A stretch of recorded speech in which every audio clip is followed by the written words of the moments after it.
नमस्कार दोस्तों, स्वागत है आपका हमारे चैनल लर्न विद एमडी में। तो आज जो इम्पोर्टेंट टॉपिक पे बात करने जा रहे हैं, जो कि आप लोग हमेशा से इसका इंतजार कर रहे थे कि भाई मेरे मेंस के लिए क्या सोर्सेस रहे जिसकी वजह से मेरा जीएस मेंस जो है हमेशा 100+ ही रहता है। तो आज हम उसी पे बात करेंगे।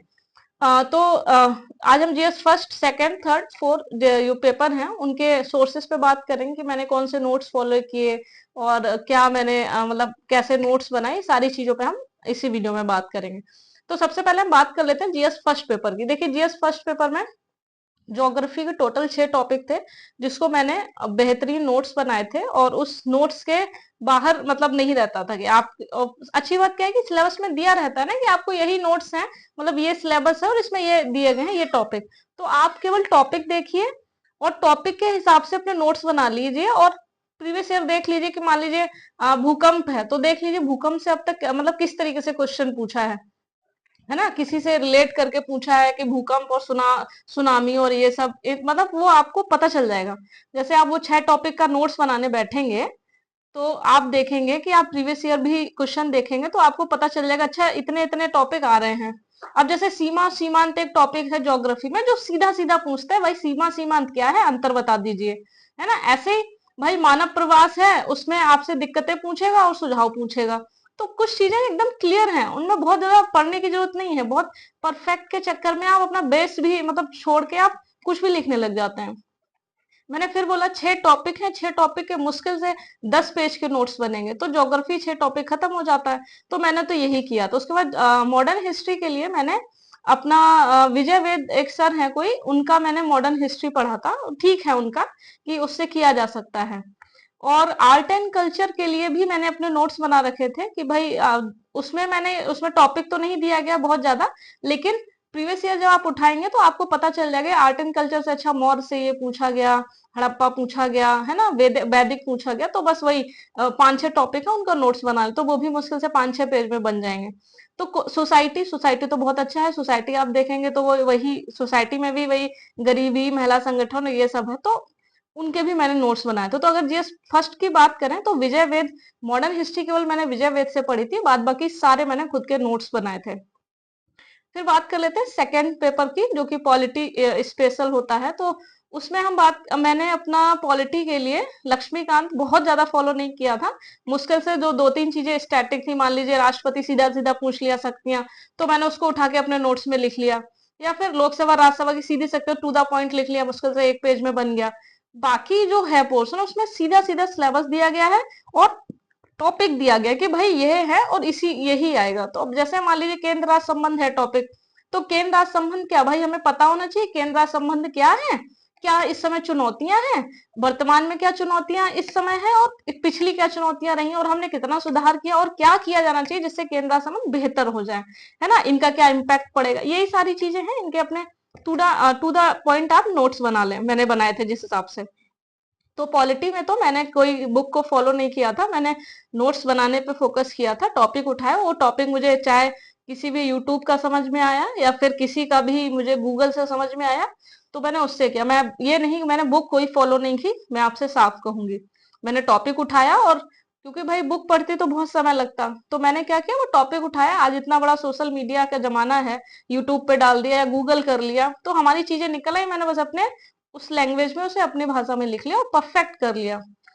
तीसरा पेपर, थर्ड पेपर के लिए मैंने घटना चक्र आया था 2020 वाला। अब 21-22 में इन्होंने बहुत अपडेट किया तो उसमें वो मजा नहीं है मुझे, हालांकि मेरे पास भी नया था लेकिन मैंने 21 वाला जो था उसको फॉलो किया था, उसमें बहुत अच्छा दिया था इन्होंने उस समय। तो घटना चक्र का मैंने देखा था और बाकी के जो छोटे छोटे थे आईआर थे और जो भी मतलब आपका बचा हुआ था जो छोटे छोटे सब्जेक्ट के, वो मैंने उनके नोट्स बनाए थे। और फोर्थ पेपर के लिए मैंने पतंजलि सर के नोट्स रहते हैं, धर्मेंद्र सर के, उनका बेहतरीन है, उसमें कोई संदेह नहीं है। अगर आप चाहें तो आप वीडियो से करेंगे तो और अच्छा रहेगा। तो मैंने तो वीडियो किए थे।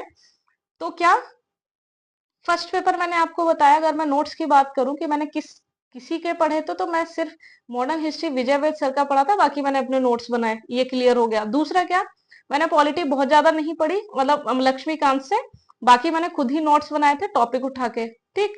तीसरा मैंने आपको बताया कि घटना चक्र का जो भी था घटना चक्र का 2021 वाला मैंने उसको देखा था, वो अच्छा था, केवल उतना पढ़ा।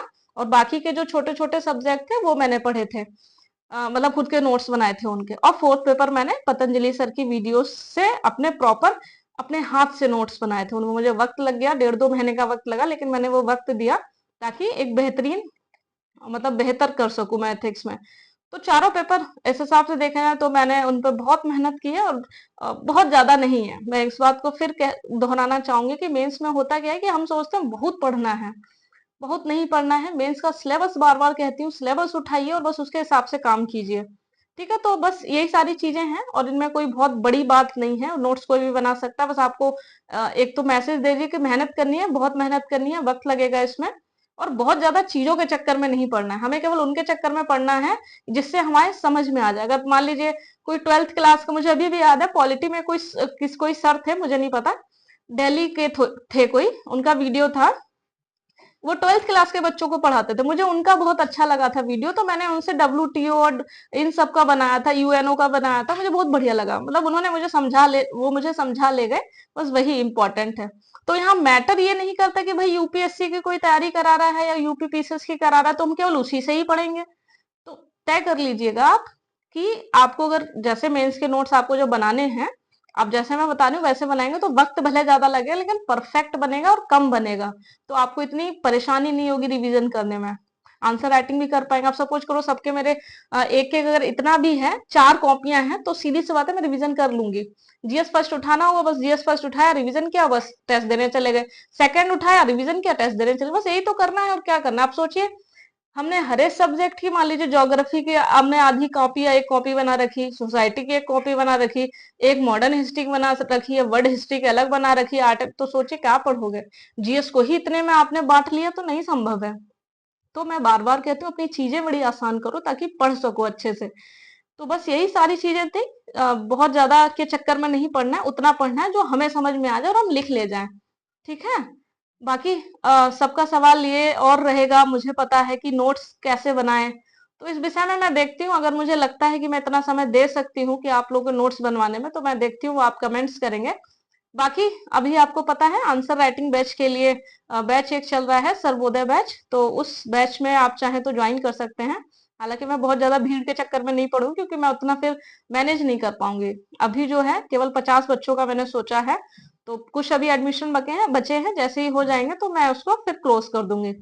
तो वही है आंसर राइटिंग। अब जो बच्चे करेंगे तो उनको ये बेनिफिट होगा कि भाई आंसर राइटिंग में ही आपको पता चल जाएगा कि कैसे नोट्स बनाने हैं, थोड़ा बहुत आइडिया लग ही जाएगा। फिर जहां मुझे लगेगा इन बच्चों पे ज्यादा ध्यान देने की जरूरत है, उनको मैं अलग करूंगी, उनको मैं पूरा गाइड करूँ। जहां लगेगा नहीं इनको प्रैक्टिस की बहुत जरूरत है, इनको थोड़ा सा काम करेंगे तो ये कर ले जाएंगे, तो उस तरीके से मतलब मैं देखूंगी कि भाई किस तरीके की मांग है बच्चों में, मैं उस पर काम करूंगा। और दूसरी बात, मैं बैच को बहुत भगाऊंगी नहीं। मैं जब तक मुझे संतुष्टि नहीं हो जाती कि हाँ अब ये एकदम तैयार हो गए हैं, अब ये आंसर लिख लेंगे, सब कुछ कर लेंगे, तब तक मुझसे मत उम्मीद रखिएगा कि मैं बैच भगा दूंगी आपका 4 महीने में या 3 महीने में कंप्लीट हो। मुझे जब तक लगेगा कि हाँ अब ये ठीक है, इतनी गारंटी कि मेरा आंसर मेरे मुझसे जब आप आंसर राइटिंग लिखना सीख जाएंगे तो आपको कभी किसी की जरूरत नहीं पड़ेगी, क्योंकि मैं आपको आंसर राइटिंग कराना सिखाऊंगी, फिर आप हर कुछ कर ले जाएंगे, इसमें आपको बहुत ज्यादा दिक्कत नहीं होगी। खैर ये सब बात की बातें हैं, तो जो मैंने बताया वो मैंने आपको बता दिया कि मैंने क्या क्या फॉलो किया। बाकी आप सब भी ऐसे आराम से अपने नोट्स बना सकते हैं, कोई दिक्कत वाली बात नहीं है। बहुत ज्यादा के चक्कर में मत पड़ना, टू द पॉइंट रहना, सिलेबस को फॉलो करना, सारी चीजें हो जाएंगी। ठीक है। बाकी आप सभी अपने जीवन में, करियर में बहुत अच्छा करें, एक दूसरे की हमेशा मदद करते रहें। और बाकी हमसे जुड़ने के लिए thank you so much, thank you.